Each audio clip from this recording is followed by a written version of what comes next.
Hello, my name is John Tepley, and I have the great pleasure to be speaking with Suzane Hegland. Suzanne, actually. Suzanne, okay. Well, uh, Suzane Hegland. And she is a playwright. She has many years experience. Uh, Most of your experience is it Colorado? Yes, it's all in Colorado.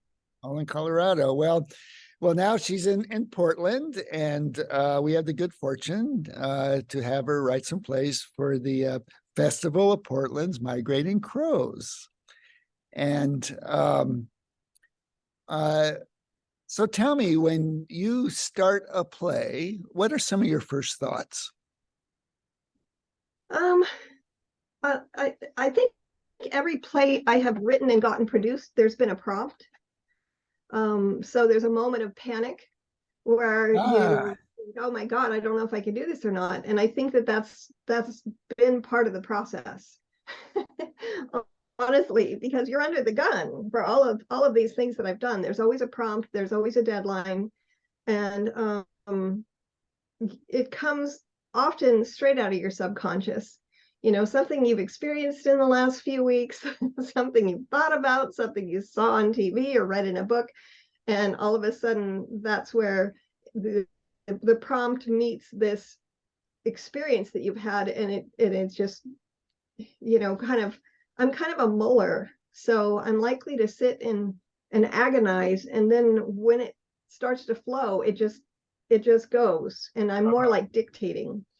I like to think that's the way Mozart was. They said he was like dictating. He wasn't agonizing over every note. He just sit there and write yeah. the whole thing. And I get that because he was agonizing. He was just doing it in his head before he started writing. So now, when you're developing the play, what are important elements that you feel need to be strong in order for the play to be effective? Um, well, I think inspiration has to be strong. First off, I can't, it's much harder for me to imagine somebody cudgeling it together without inspiration because there won't be any flow to it without the inspiration. Sure. There's usually some research that I do. And then the facility, I mean, my plays were valued, not because they were, earth-shakingly important, but because of the interactions with the characters was normal and natural and brought out real things.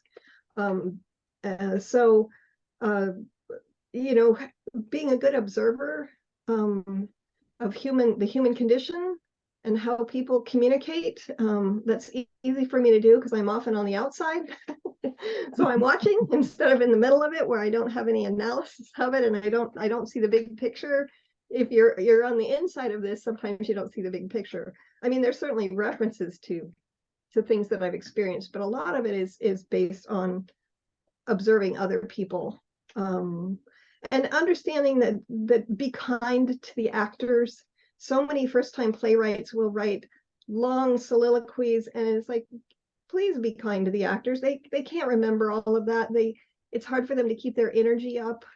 So being able to go back and forth between the actors helps their energy. It helps them remember what their lines are. Well, if you live in Portland, or if you want to take a plane to Portland, you will have the opportunity to see two of Suzanne's plays firsthand. It will be at the Festival of the Migrating Crows at the Lloyd Center at the John Daniel Tepley Gallery, and that will be April 1st, April Fool's Day. Thank you, Suzanne, and I look forward to our next meeting.